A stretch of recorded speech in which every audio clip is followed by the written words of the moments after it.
Olá, quinto ano, tudo bem com vocês? Vamos começar nossa aula de história? Começar corrigindo as atividades. Elas iniciam na página 42, né? Que tem uma charge aqui, ó. Tá? Questão 4. Analise a charge a seguir e responda as questões. Descreva a ação praticada por Dom Pedro I. Na charge aí no desenho, se vocês forem olhar, ele pega o mapa do Brasil e ele tenta amarrar com uma corda, né? Aí na letra B pergunta, explica o objetivo da ação executada por Dom Pedro I. Essa ação dele de amarrar seria o seguinte, além dele querer ter o domínio do Brasil, né? Mostra também que o Brasil estava desunido, insatisfeito com o governo dele. Então ele tenta, além de unir, ele quer também ter o poder, manter tudo ali no poder dele mesmo, né? No domínio dele, seria o certo. C. No contexto representado pela charge, podemos falar de uma nação brasileira? Justifique sua resposta. Não, né, gente? Exatamente por causa dessa desunião, né? Porque além de não ter uma identidade, né? O Brasil tem muitos regionalismos, que eu vou falar até na aula de hoje, muitas diferenças de um lugar para o outro, então isso mostrou uma desunião. Então a resposta não, tá? Questão 5 da página 45. Leia a seguir trechos da Constituição de 1824 e responda as questões. Letra A. Cite a forma de governo e a religião oficial do Brasil estabelecidas pela Constituição de 1824. Governo monárquico, hereditário, constitucional e representativo. Eu não vou explicar isso tudo agora, porque na letra D pede exatamente isso. Religião católica, apostólica, romana.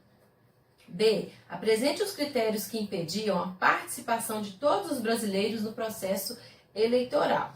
Então, olha só, aqui na página 45, né, no início da questão, tem o artigo 92. Então, aqui está exatamente a resposta. Quem são os excluídos, né? Os menores de 25 anos, alguns religiosos, pessoas pobres. Então, vocês vão pegar todas essas cláusulas aqui. Não sei se é cláusula, acho que é. Tá? E vocês vão copiar. Eu não sou advogada, não entendo de lei, né? Mas tudo bem. A análise dos trechos da Constituição Brasileira de 1824 nos permite afirmar que houve mudanças no Brasil após a independência? Justifique sua resposta utilizando um exemplo. É o que eu falei naquela questão, na letra C. Não houveram mudanças, né? Após a independência, o Brasil continuou a mesma coisa. Por quê? Continuou sendo governado por um rei, né? A monarquia. Quem era pobre continuou pobre, quem não podia votar continuou não podendo, o poder sempre na mão dos mais ricos, né? Então, praticamente nada mudou. E D. Pesquisa o que significa dizer que o governo imperial do Brasil era, segundo a Constituição de 1824, hereditário, constitucional e representativo.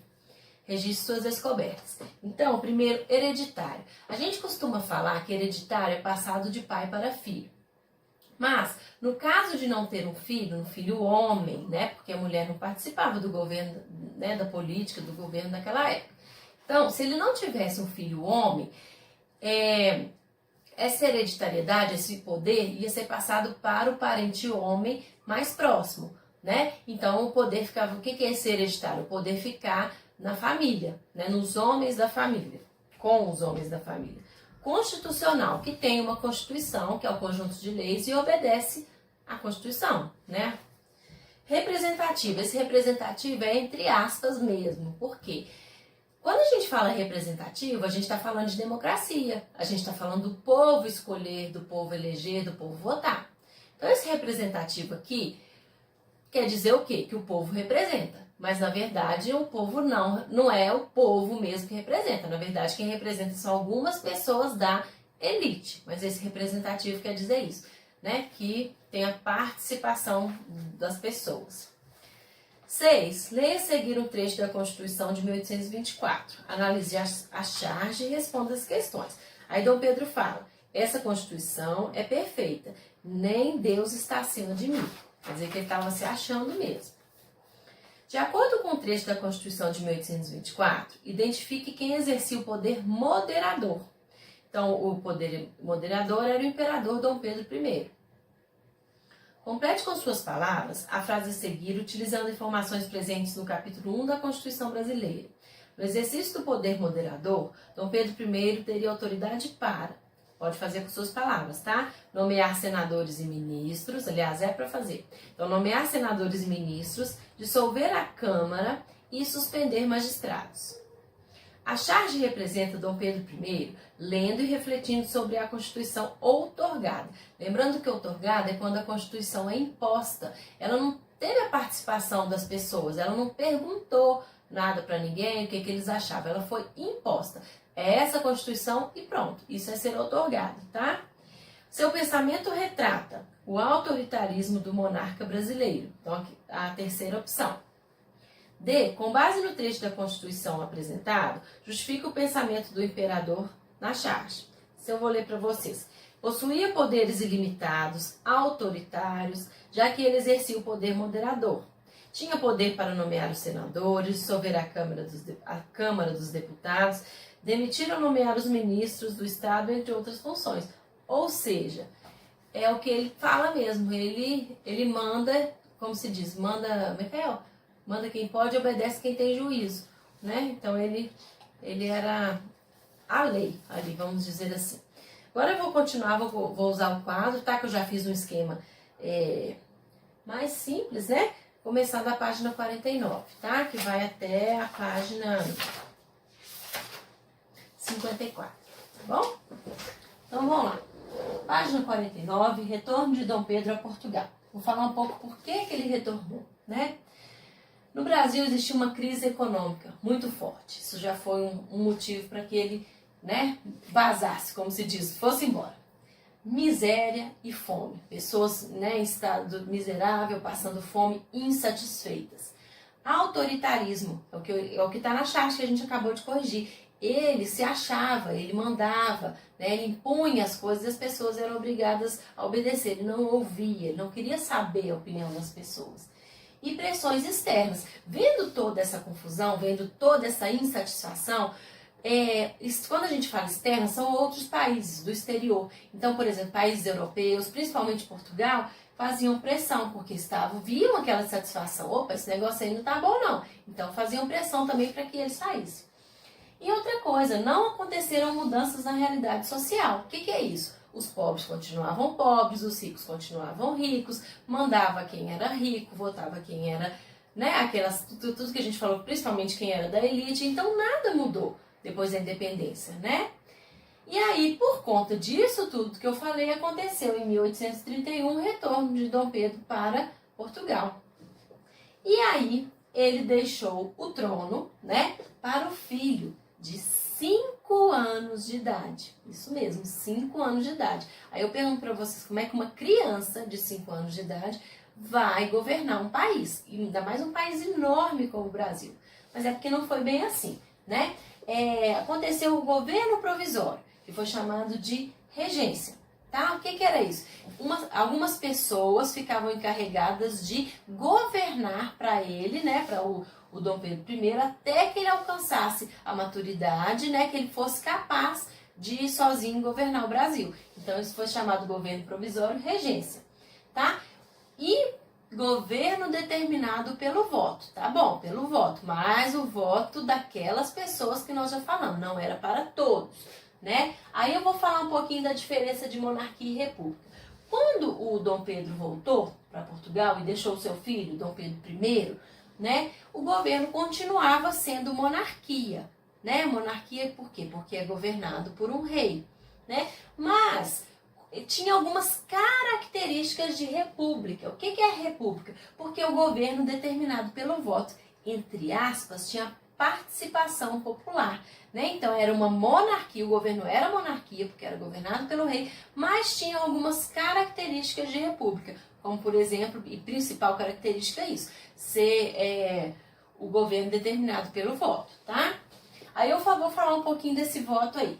Mesma coisa da aula passada. Continuavam sendo homens maiores de 25 anos, com uma renda mínima. Renda mínima o quê? Que não era pouca, então tinha que ser rico. Então, homem maior de 25 anos e rico de 5 anos e rico que podia votar, que continuava podendo votar, né? E aí eu escrevi aqui a Constituição Brasileira, né? Por que essas questões aqui com relação ao voto? Isso estava na Constituição Brasileira, tá? Que homens ricos maiores de 25 anos poderiam votar, tá? Tava lá, era uma lei, né? Vou falar um pouco do período regencial. Foi um período difícil, com muitas revoltas. O poder, olha só, eu escrevi poder, governo, desigualdade, influência dos portugueses. O poder continuava com as pessoas ricas. Isso deixava a maioria da população que era pobre, era escrava, insatisfeita, né? O governo continuava nas mãos dos poderosos, dos ricos, né?